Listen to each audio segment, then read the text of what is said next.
नागपुरी साकिब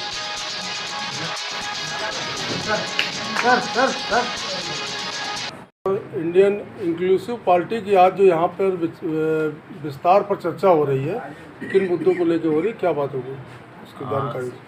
सबसे पहले तो आप लोगों का धन्यवाद, तमाम मीडिया के बंधुओं का, और पूरे आयोजन समिति जो उत्तर प्रदेश की इंडियन इंक्लूसिव पार्टी की कमेटी है, उन तमाम लोगों को धन्यवाद कि एक लखनऊ में यह कार्यक्रम आयोजित किया गया है। और इसका मुख्य उद्देश्य है कि इस राजधानी से पूरे 75 जिलों के गांव-गांव तक पार्टी को ले जाने का जो आज आगाज़ किया जा रहा है, शुरुआत किया जा रहा है, ताकि 2027 के चुनाव में गरीब, कमज़ोर, दलित, पिछड़ों को अपना अधिकार दिलाया जा सके।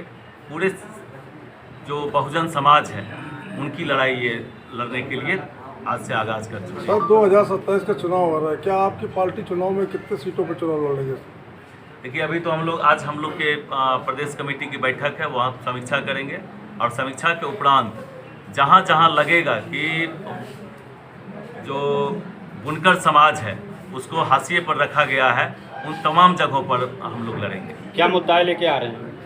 सबसे बड़ी मुद्दा तो आज देख रहे हैं आपकी छात्र सड़क पर उतरे हुए हैं।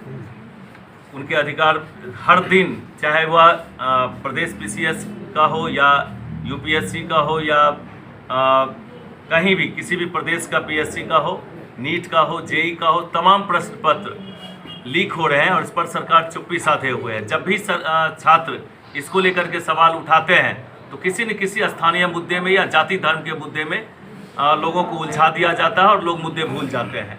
तो इन मुद्दों को जो इंडियन इंक्लूसिव पार्टी है बहुत मजबूत तरीके से उठाएगी, सड़क पर उतरने का काम करेगी।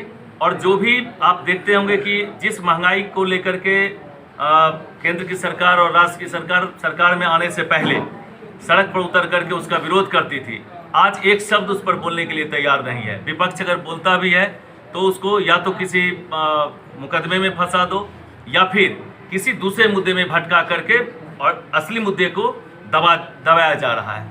जैसा कि देखा जा रहा है, महंगाई इस समय गैस का सिलेंडर हो गया और पेट्रोल का हो गया, घरों में महिलाओं के लिए प्रॉब्लम हो रही है, इसमें क्या कहना? तमाम चीज़ों का, जब भी डीजल पेट्रोल सबसे बड़ी चीज़ होती है, क्योंकि कोई भी सामान, घरेलू सामान हो या कोई भी सामान हो, उसको यहाँ एक जगह से दूसरी जगह तक पहुँचाने के लिए ईंधन की आवश्यकता होती है।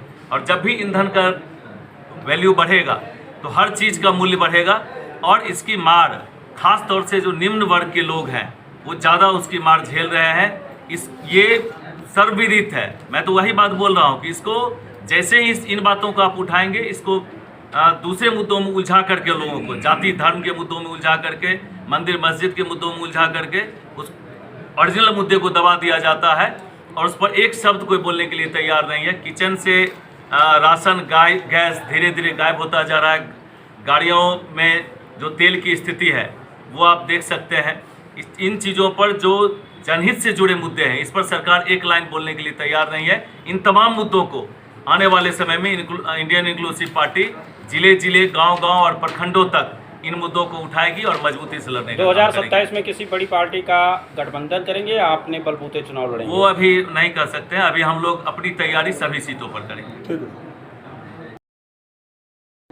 और जो आपकी पार्टी इस समय यहाँ पे जो आज विस्तार पर चर्चा हो रही है, उसके बारे में कुछ जानकारी दी। मैं नागेश्वर नाथ कोरी, साकेत जो जनपद अयोध्या है वहाँ का मूल निवासी हूँ और इंडियन इंक्लूसिव पार्टी का नवमनोनीत प्रदेश का अध्यक्ष हूँ। मैं बहुत ही शुक्रगुजार हूँ। बोधिसत्व बाबा साहब के बाद इस भारतवर्ष में शोषित वंचितों के मसीहा के रूप में माननीय इंजीनियर I.P. गुप्ता जी, जो एक राजमिस्त्री के बेटे हैं, पान बुनकर समाज के बेटे हैं, उन्होंने बिहार के अंदर शोषित वंचितों का जो अनुसूचित जाति का आरक्षण छीना गया, उस मुद्दे को लेकर के तमाम कार्यालय न्यायालय भटके और फिर एक अभियान के तहत उन्होंने कहा करो या मरो, पटना का मैदान भरो। और 13 अप्रैल 2025 को 13 लाख अनुयायियों के साथ उन्होंने एक बड़ी रैली किया और वहाँ से उन्होंने आगाज़ किया कि कि हम अब भिखारी नहीं होंगे, अब हम दाता बनेंगे, यानी टिकट मांगेंगे नहीं, टिकट देंगे और खुद अपना मोर्चा संभालेंगे, हम लड़ेंगे। और उसके तहत उन्होंने इंडियन इंक्लूसिव पार्टी का उदय किया। 5 अक्टूबर 2025 को पार्टी का उदय हुआ और बिहार के चुनाव में 14 नवंबर को लोकप्रिय विधायक के रूप में वो सहरसा से विधायक निर्वाचित हुए। भारत में पहली ऐसी पार्टी है जो 5 अक्टूबर को बनती है और 14 नवंबर को विधानसभा में पहुंच जाती है। तो मैं उनको नमन करता हूं।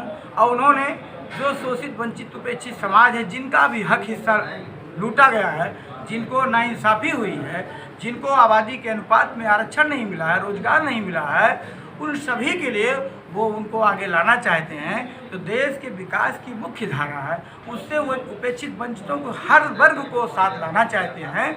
बस आरक्षण जो चीज़ है, आरक्षण वो चीज़ है कि जैसे किसी खेत में कोई कमज़ोर बीज है, कोई कमज़ोर पौधा है, तो उसको अलग से खाद दिया चाहिए।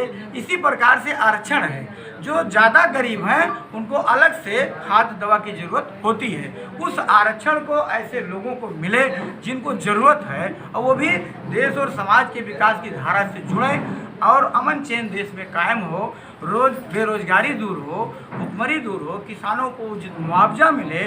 और जो कि कभी गैस के लिए, कभी नोटबंदी, कभी कोरोना जैसे बीमारी आ जाती है, उससे नियंत्रण नहीं हो पाता है, तमाम जो समस्याएं हो रही हैं, कभी मुआवजे की बात आ रही है। जैसे अयोध्या में एक तरफ जो है एक ज़मीन का 3 लाख रुपए विस्या लिया गया, एक ज़मीन का सटा हुआ 9 लाख रुपए विस्या दिया गया, और वहीं एक ज़मीन का मुआवजा 2016 का दिया गया और सरकार 18 के रेट से ली। तो जो ये नाइंसाफ़ी है, इसके विरुद्ध हमारे नेता माननीय इंजीनियर IP गुप्ता जी, उन्होंने बिगुल छेड़ा है। हमारे लखनऊ में माननीय हमारे राष्ट्रीय प्रधान महासचिव और शिक्षक नेता माननीय मनीष कुमार सिंह जी, जो राजपूत हैं, आप हमारे बीच में पधारे हैं, उत्तर प्रदेश से प्रभारी हैं। हमारे राष्ट्रीय महासचिव माननीय जगदीश माहौर साहब, जो अलीगढ़ से हैं, बहुत ही संघर्षशील हैं। हमारे राष्ट्रीय सचिव माननीय राम लखन कोरी साहब, जो रायबरेली से हैं। हमारे माननीय सुधीर आर्या जी कार्यकारी प्रदेश अध्यक्ष हैं, जो झांसी वीरभूमि से हैं। हमारे युवा मोर्चा के प्रदेश अध्यक्ष सत्येंद्र कमल जी डॉक्टर साहब हैं। हमारी बहन संपत राजपूत जी हैं।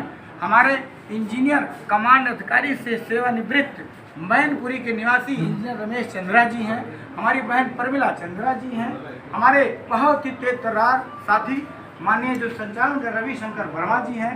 हमारे झांसी मंडल के अध्यक्ष श्री माननीय राकेश मामा वर्मा जी हैं, चतुर्भुज वर्मा जी हैं, विजय कुमार कोरी सिंह जी जो वहाँ से हैं। हमारे सामाजिक संगठनों से यहाँ पे बड़ी हस्तियाँ यहाँ पे उपस्थित हैं। हमारे इंजीनियर RK सोलवानी साहब, इंजीनियर रोड के मेन लोग यहाँ पे उपस्थित हैं। मैं उन सभी लोगों का हृदय से आभार धन्यवाद ज्ञापित करता हूँ। और आप सभी बंधुओं को मैं आपका स्वागत वंदन करता हूँ कि आप देश के चौथे स्तंभ हो, जो गरीबों की लाठी बनते हो, आवाज़ बनते हो। आपको भी मैं नमन करता हूँ। बहुत बहुत धन्यवाद। आप